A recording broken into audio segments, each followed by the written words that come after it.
kita belajar tema 8, tema 2. Perhatikan ya. Sekarang kita mulai belajar tema 8, subtema 2 dengan Bu Laila. Nah, yang pertama kita belajar mengenai musim kemarau. Musim itu apa? Musim adalah keadaan udara pada waktu yang cukup lama. Musim kemarau biasanya juga kita sebut dengan musim panas atau musim kering. Musim kemarau adalah suatu keadaan ketika matahari bersinar terik dan udara terasa panas. Saat musim kemarau, banyak debu mengakibatkan gangguan pernapasan dan mata. Nah, ketika musim kemarau itu ada aturan ketika di rumah dan aturan di sekolah. Hampir mirip aturan di rumah dan aturan di sekolah. Kita pelajari dulu aturan di rumah. Yang pertama, menutup jendela agar debu tidak masuk. Yang kedua, rajin membersihkan rumah. Yang ketiga, minum air putih yang banyak. Yang keempat, makan makanan yang bergizi. Yang kelima, tidak berlama-lama di luar rumah. Dan yang terakhir, gunakan air sesuai dengan kebutuhan. Sekarang, kita belajar aturan di sekolah ketika musim kemarau. Yang pertama, rajin membersihkan kelas. Yang kedua, menggunakan air secukupnya. Yang ketiga, minum air putih secukupnya. Kejadian dan kegiatan yang terjadi saat musim kemarau, yaitu banyak yang menggunakan pakaian yang berbahan katun. Kenapa banyak yang menggunakan pakaian berbahan katun? Karena bahan katun itu bahannya sangat dingin dan menyerap keringat dengan baik. Nah, jadi banyak sekali orang-orang yang suka menggunakan pakaian yang berbahan katun ketika di musim kemarau. Yang kedua, banyak penyakit yang muncul seperti demam berdarah, gangguan pernapasan, dan penyakit mata. Yang ketiga, mudah merasa haus. Nah, ketika musim kemarau karena udara sangat panas dan cuacanya terik, kalian akan sering merasa haus. Nah, ketika merasa haus, kalian pasti ingin sekali minum es. Nah, ketika ingin minum es, jangan minum es terlalu banyak ya. Nanti bisa menyebabkan batuk. Yang keempat, ketika musim kemarau, kalian bisa melakukan berbagai permainan di luar rumah seperti layang-layang, lompat tali, dan bermain kelereng. Akibat musim kemarau adalah terjadinya kekeringan, banyak tumbuhan dan hewan yang mati, dan banyak penyakit yang muncul. Nah, apa saja penyebab kekeringan itu? Yang pertama, hujan jarang turun. Nah, yang kedua, konsumsi airnya berlebihan. Yang ketiga, penebangan pohon liar di hutan. Nah, sekarang kita belajar kalimat pujian, kalimat tanggapan, kalimat ajakan, dan kalimat terima kasih. Dulu di semester 1 sudah pernah belajar ya, sekarang kita hanya mengulang sedikit mengenai kalimat pujian, kalimat tanggapan, kalimat ajakan, dan kalimat terima kasih. Kalimat pujian diucapkan dengan nada yang tinggi. Kalimat ucapan terima kasih diucapkan dengan nada rendah. Contohnya, kalimat pujian, lukisanmu indah sekali Nada. Kemudian kalimat ucapan terima kasih Naila telah membantu ibu. Nah, kalimat pujian, contoh kalimat tanggapan berdasarkan kalimat pujian. Kalimat pujiannya misalnya, tulisanmu rapi dan indah sekali. Tanggapannya, terima kasih atas pujiannya. Kemudian kalimat ajakan, kita akan belajar membuat kalimat ajakan sesuai dengan suatu kejadian. Nah, contohnya ada kalimat, Ayunda mengajak Aira bermain sepeda. Sebelum membuat kalimat ajakannya, kalian harus memahami dulu yang mengajak siapa? Ayunda. Berarti kalian berpura-pura menjadi Ayunda. Ayunda mengajak Aira. Berarti kalimat ajakannya, ayo Aira, kita bermain sepeda. Kita selanjutnya belajar sila kelima Pancasila. Masih ingat Pancasila ya?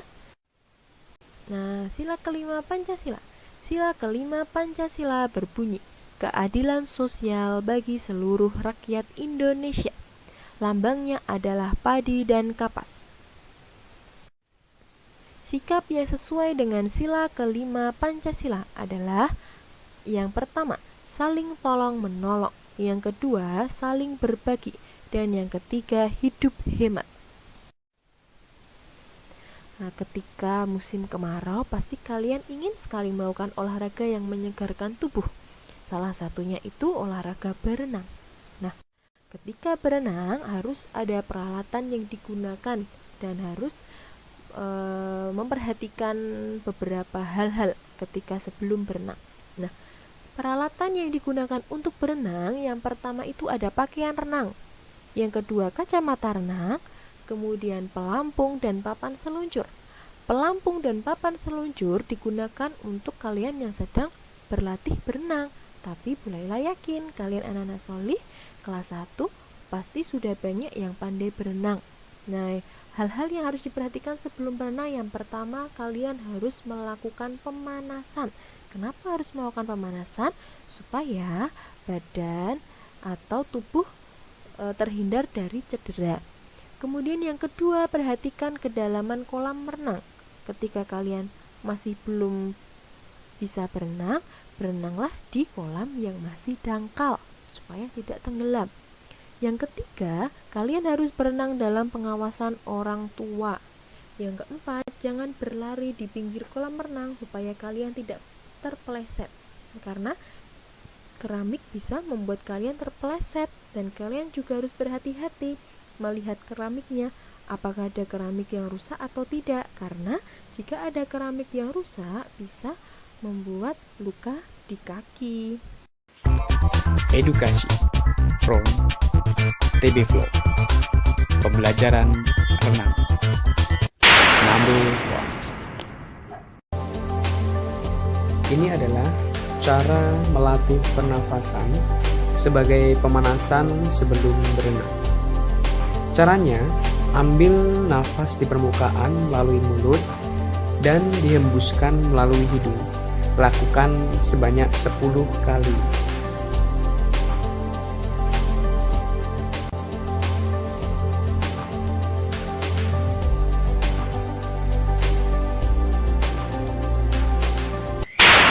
Number 2. Gerakkan kaki seperti berikut. Ini berguna untuk melatih pergelangan kaki. Posisi kaki lurus dan tangan menyangga badan sehingga posisi badan menghadap ke atas. Lakukan sebanyak 10 kali pengulangan.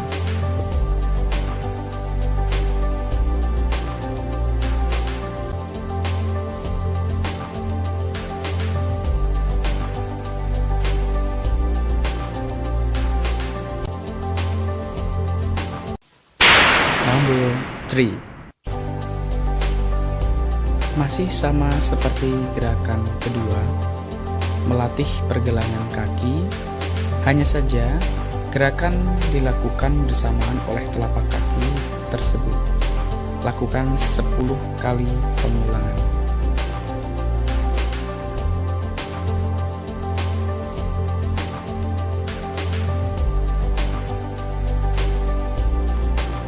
Cepat.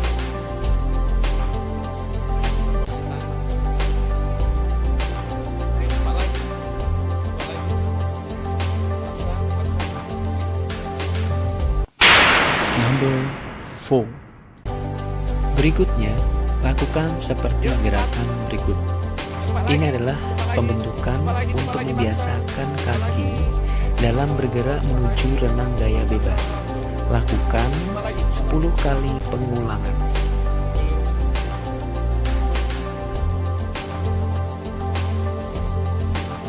Oke, cepat. Cepat lagi. Cepat lagi. Cepat lagi. Semangat. Kayak orang lari. Cepat lagi. Number 5. Lakukan seperti gerakan berikut. Kedua tangan rapat, lurus ke depan, sehingga kedua kuping diapit oleh kedua lengan. Kaki diayunkan ke atas dan bawah secara bergantian. Lakukan semaksimal mungkin.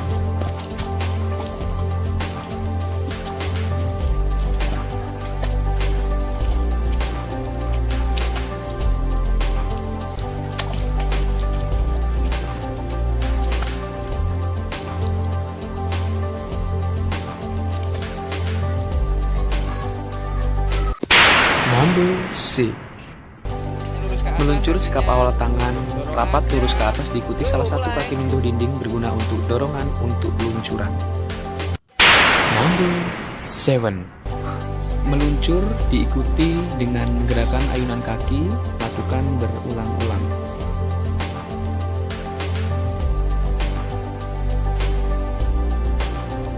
Kemudian mengukur, mengurutkan, dan membandingkan berat benda menggunakan alat ukur tidak baku. Dulu kita sudah pernah belajar untuk mengukur berat benda menggunakan alat ukur tidak baku. Ketika semester 1 kita belajar menggunakan kelereng. Nah, sekarang untuk lebih memperjelasnya, bisa kalian perhatikan dan disimak videonya ya anak-anak Soli. Mengukur berat benda. Timbangan ini akan digunakan untuk mengukur berat benda. Satuan yang digunakan adalah kelereng dan batu kecil.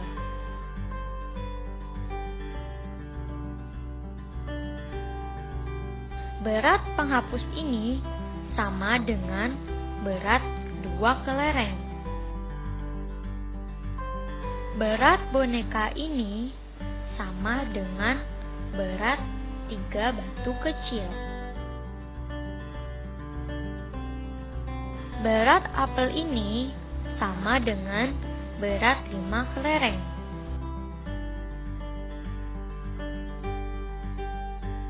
Berat buku ini sama dengan berat 6 batu kecil. Assalamualaikum. Apa kabar semuanya? Semoga kita selalu dalam keadaan sehat ya. Sudah siap untuk belajar? Hari ini kita mau belajar membandingkan dan mengurutkan benda. Nah, coba lihat di sini ada timbangan, lalu ada kelereng, ada buku, gelas, mangkuk, tempat pensil, pensil warna, dan piring. Sekarang kita mau bandingkan benda-benda yang ada di sini. Mana sih benda yang paling berat dan mana juga benda yang paling ringan? Kita coba ya. Caranya dengan cara ditimbang. Yang pertama kita mau bandingkan buku, tempat pensil, dan pensil warna. Yang pertama ditimbang buku ya. Yuk masukin bukunya ke timbangan. Nah, sekarang masukkan kelerengnya sampai timbangannya seimbang, sampai rata timbangannya. Nah, sudah rata. Buku itu berarti ternyata 16 kelereng. Yang kedua, kita masukin kotak pensilnya.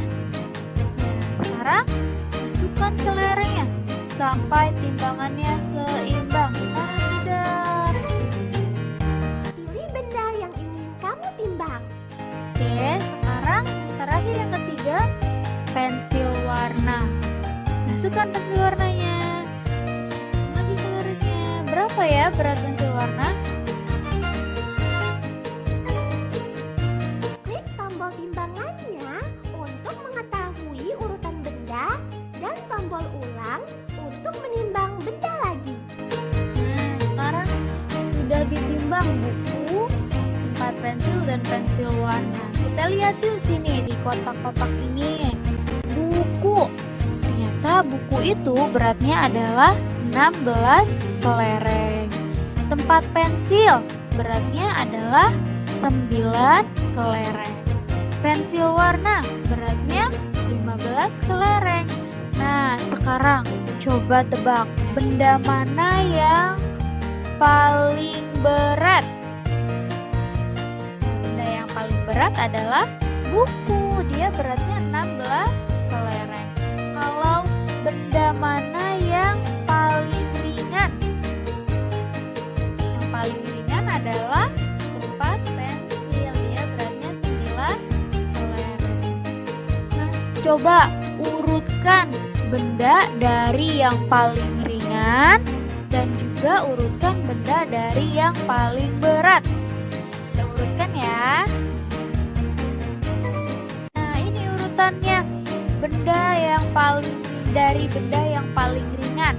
Yang pertama ada tempat pensil, lalu pensil warna, dan terakhir buku. Kalau urutan benda dari yang paling berat, yang pertama itu ada buku, pensil warna, dan tempat pensil. Kita coba sekali lagi ya.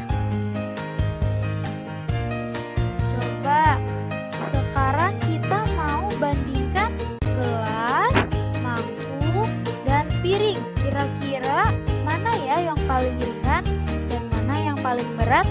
Kita timbang ya. Pertama kita timbang piringnya, masukin. Sekarang masukkan kelerengnya sampai timbangannya seimbang.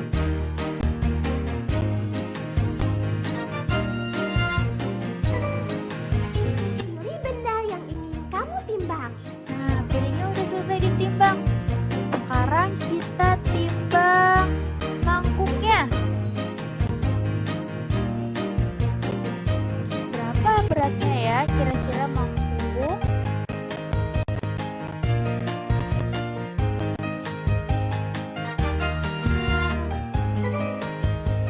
Pilih benda yang ingin kamu timbang.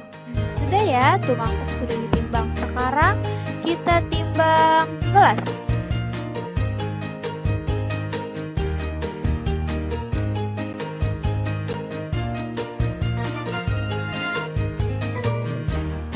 Klik tombol Oke. timbangannya untuk mengetahui urutan benda dan tombol ulang untuk menimbang benda lagi. Sudah ditimbang piring, mangkuk, dan gelasnya sudah ditimbang. Sekarang kita lihat piring beratnya adalah 32 kelereng.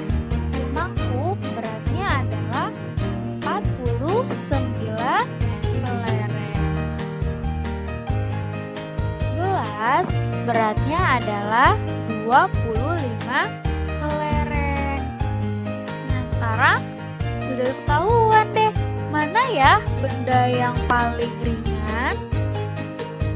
Nah, yang paling ringan adalah gelas, beratnya 25 kelereng. Lalu benda yang paling berat. Nah, yang paling berat adalah mangkuk, yaitu dia beratnya 49 kelereng. Sekarang kita urutkan ya dari benda yang paling ringan dan juga urutkan dari benda yang paling berat. Nah, ini urutannya. Urutan benda dari yang paling ringan. Yang pertama ada gelas, dia 25 kelereng. Lalu ada piring, 32 kelereng. Dan yang terakhir ada mangkuk, dia beratnya 49 kelereng. Nah, kalau ini dia urutan benda dari yang paling berat. Yang pertama ada mangkuk, lalu ada piring, dan yang terakhir ada gelas. Sudah bisa? Sudah paham? Nah, sekarang kalian sudah bisa menimbang dan juga sudah bisa membandingkan dan mengurutkan benda ya. Kalau sudah ditonton videonya, sudah paham, sekarang waktunya kalian mengerjakan latihan. Ini dia soal latihannya. Kalian kerjakan di rumah ya. Kerjakan dari nomor 1 sampai nomor 4. Selamat mengerjakan. Wassalamualaikum. Nah, tadi kalian sudah melihat penjelasan dari Sulaila beserta ada videonya kan? Nah, bisa dipahami, belajar yang rajin, tetap sehat dan semangat ya anak soleh. Berjumpa lagi besok. Wassalamualaikum warahmatullahi wabarakatuh.